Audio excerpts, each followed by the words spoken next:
सभी भाई बहनों को मेरी ओर से जय मसीह की।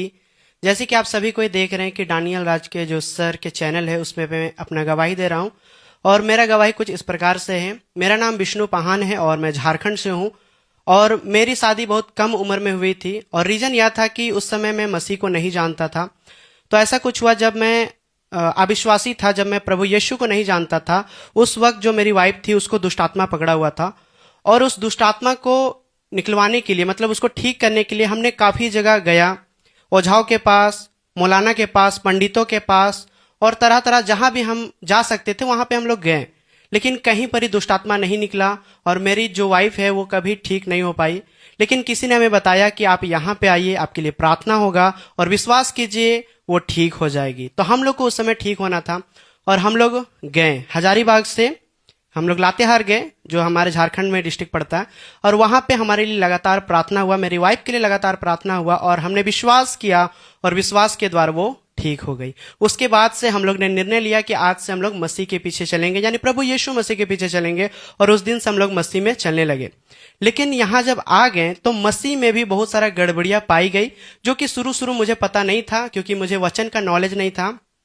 और मैं अपने झारखंड में हजारीबाग में एक कलिसिया में जुड़ा जो कि पेंटिकोस्टल ग्रुप है, कलिसिया है, और वहां पे जाने लगा। और उसी समय से जिन्होंने मुझे बपतिस्मा दिया था, जिस पास्टर ने, उसी ने मुझे कहा था कि आप डानियल राज का वीडियो देखिएगा। और मैंने घर आकर सर्च किया डानियल राज चैनल को। तो जब मैंने पहली बार देखा तो मुझे कुछ समझ में नहीं आया। मुझे लगा ये व्यक्ति कौन है, कैसा सिखा सकता है मुझे, तो मुझे इंटरेस्ट नहीं लगा और उसके बाद मैंने उस वीडियो को नहीं देखा। और उसके बाद कुछ समय ऐसा बीतता चला गया और मैं कलिसिया में संगति कर रहा था उस वक्त। तो एक दिन क्या हुआ मेरे साथ कि मैं एक जगह पे काम करता था और जिसका मैं गाड़ी चलाता था, मैं एक ड्राइवर हूं, तो जिसका मैं गाड़ी चलाता था तो वो मालिक गए हुए थे रांची और मैं उसके रूम पर था, खाली बैठा हुआ था। और वो था दशहरा का समय, जो कि हमारे एजी चर्च में, हमारे हजारीबाग में, वहाँ 3 दिवसीय मीटिंग होता है। तो उसी मीटिंग के दौरान मैं घर पे अकेला था और मेरी वाइफ गई हुई थी मीटिंग पर। और उस दिन मैं खाली बैठा हुआ था तो मुझे लगा कि कुछ वीडियो को देखना चाहिए और मैं वीडियो देख रहा था। तो मेरे मन में सवाल आया कि नहीं, मुझे पास्टर ने कहा था कि डानियल राज का वीडियो देखिएगा।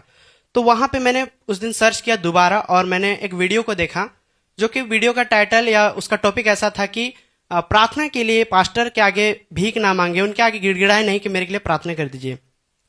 जब मैंने इस वीडियो को देखा तो मुझे बड़ा अचंभा हुआ, क्योंकि जब हमारा तबीयत खराब होता था तो मैं और मेरी वाइफ हम लोग पास्टर को फोन लगाते थे कि पास्टर जी हमारा हालत ऐसा है वैसा है, हमारे लिए प्रार्थना कर दीजिए। लेकिन जब मैंने डानियल सर का वीडियो को देखा कि वहां पे बताया जा रहा है कि अगर आपके साथ कुछ भी होता है तो आप पास्टर के पास ना जाकर आप खुद प्रार्थना कीजिए, क्योंकि परमेश्वर ने आपको हे अब्बा, हे पिता कह के पुकारने की आपको क्या बोलते हैं, आपको इजाजत मिला है, आपको परमिशन मिला है।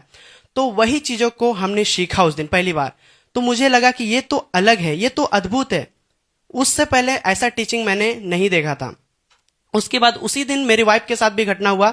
वो जब कलिसिया में गई थी तो उनको ऐसा लगता था कि जब तक पास्टर मेरे ऊपर हाथ ना रखे तो मेरे साथ कुछ भी अच्छा नहीं हो सकता, मुझे आशीष नहीं मिलेगा, मतलब ऐसा मन में डाउट चल रहा था। तो उस दिन जब वो पास्टर के आगे खड़ी थी तो वो पास्टर जो है उनके सिर पर हाथ नहीं रख रहे थे और पास्टर बाहर से आए हुए थे। तो वो उस दिन उसके मन में लगा कि बेटी तू उसके आगे क्यों जा रही है, तू खुद खुद घुटना टेक और खुद प्रार्थना कर। और उस दिन उसके मन में भी प्रभु काम किया और उसी दिन मेरे मन में भी डानियल राज के सर के वीडियो के द्वारा मेरे जीवन में भी प्रभु काम किया। और उस दिन से एक नई जिंदगी, एक नई मोड़ वहां से मसीही जीवन में लेकर आया। और उस दिन से, मतलब 2022 का समय था मुझे जहां तक याद है, 2022 से आज तक मैं डानियल सर की वीडियो देखता हूं। और काफी दिन देखा, लेकिन मैं कलिसिया में किसी को नहीं बता रहा था कि मैं डानियल सर की वीडियो देखता हूं।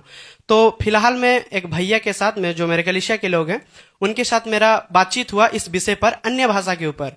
तो मैंने पूछा कि भैया जो आजकल अन्य भाषा बोला जाता है, खास करके जो किसी को समझ में नहीं आता है, तो इस विषय पर मुझे कुछ जानना है। जैसे कि मैं बहुत कुछ जान चुका था, मैंने खुद से स्टडी किया बाइबल को, तो मुझे पता चल चुका था कि ओरिजिनल अन्य भाषा क्या है। तो जब मैंने इस विषय पर बात किया तो वो भैया बोलते हैं कि नहीं, जो 1 कुरिन्थी 14 का 2 है उसी वचन को निकालकर वो हमें कहते हैं। लेकिन जब हम देखते हैं प्रेरितों के काम में जो 2 अध्याय में जो घटना घटा, पेंटिकोस्ट के दिन जो घटना घटा, वो सभी कोई समझ पा रहे थे और आजकल के कलीसिया लोग समझ नहीं पाते। और इसी प्रकार कई ऐसे टीचिंग है जो वचन से बाहर है। बहुत सारे लोग वचन को तोड़ मरोड़ कर समझाते हैं। तो जब मैंने इस विषय पर बात किया तो उन्होंने कहा आप किसी और की वीडियो जरूर देखते। तो मैंने कहा हाँ मैं वीडियो देखता हूं। तो उन्होंने साफ साफ कहा आप दानियल राज की वीडियो देखते। तो मैंने कहा जी हाँ। तो उन्होंने पूछा कि आप कब से देख रहे हैं। तो मैंने कहा 2022 से, मतलब जब मैंने मसीह में आया, कलीसिया ज्वाइन किया, उसके लगभग 3-4 महीना के बाद मैं वीडियो देखना चालू किया और उस समय से हमेशा देख रहा था। तो उसके बाद क्या हुआ कि मैं वो जो ग्रुप है अभी मैं छोड़ दिया हूं वहां से और किसी को नहीं बताया। बस उसी भैया से बहस हुआ मेरा उस अन्य भाषा के ऊपर कि अन्य भाषा क्या है नहीं है। तो मैं पास्टर जी भी मुझे पर्सनल फोन किए कि क्या हुआ आप कलीसिया नहीं आ रहे। तो मैं नहीं बोला कि ये दिक्कत है वो दिक्कत है। मैं नहीं चाहता था कि मैं पास्टर से कुछ बातें करूं क्योंकि उनको लगेगा कि मैं पास्टर हूं, कई सालों से सेवा कर रहा हूं, ये लड़का अभी अभी मसीह में आया मुझे सिखाएगा। इस तरह से मैं उससे बहस नहीं किया अन्य भाषा के ऊपर और मैं बस बोला कि बस ऐसा ही मैं नहीं आ रहा हूं ऐसे बोल के। तो बहुत सारे लोगों ने फोन किया। तो उसके बाद मेरा जो यहाँ आने का मकसद था, मैं काफी दिनों से सर का वीडियो देख रहा था और जैसे ही पता चला कि नहीं बाइबल कॉलेज शुरू हो रहा है शॉर्ट टाइम के लिए, तो मेरी वाइफ बोली कि आपको जाना चाहिए। तो उसी समय हम लोग पैसा का जुगाड़ किए और हम लोग ने मैसेज किया और हमारा कांटेक्ट हुआ और हमारा जो क्या बोलते बाइबल कॉलेज के लिए हमारा जो हमारा क्या बोलते सिलेक्शन है, जो भी बोल सकते हैं, रजिस्ट्रेशन जो होता है वो हो चुका। उसके बाद हमारा अभी जो हम प्रेजेंट टाइम में यहाँ पे आए हैं तो वैसे ही करके यहाँ पे आए। तो बहुत सारे लोग जो है मुझे जो देखते हैं, खास करके मेरे यूट्यूब के जो लोग हैं और मेरे कलीसिया के भी लोग हैं, मुझे पता है कि जो पास्टर लोग हैं वो भी दानियल सर की वीडियो देखते हैं। नहीं देखते तो वो बता नहीं पाते कि सर क्या बोलते हैं क्या नहीं बोलते हैं, है ना। तो वो लोग भी देखते हैं। तो मैं कहना चाहूंगा कि देखिए अगर आप लोग वहां से देखेंगे वीडियो को तो आप नहीं समझ पाएंगे। और बहुत सारे लोग ऐसे बोल रहे थे कि आप भरमा गए हो, है ना, दानियल राज ने आपको भरमा दिया। लेकिन आप एक्चुअली में यहां जब आपके देखिएगा ना तब आपको पता चलेगा कि ओरिजिनल क्या है। क्योंकि जब हम लोग कलीसिया में देखते हैं पास्टर लोग प्रार्थना करते हैं कि यीशु आपके लिए मारा गया गाड़ा गया, है ना। लेकिन जब हम लोग इतिहास को देखते हैं तो यीशु मसीह अन्य जातियों के लिए नहीं आया था, यीशु मसीह यहूदियों के लिए आया था।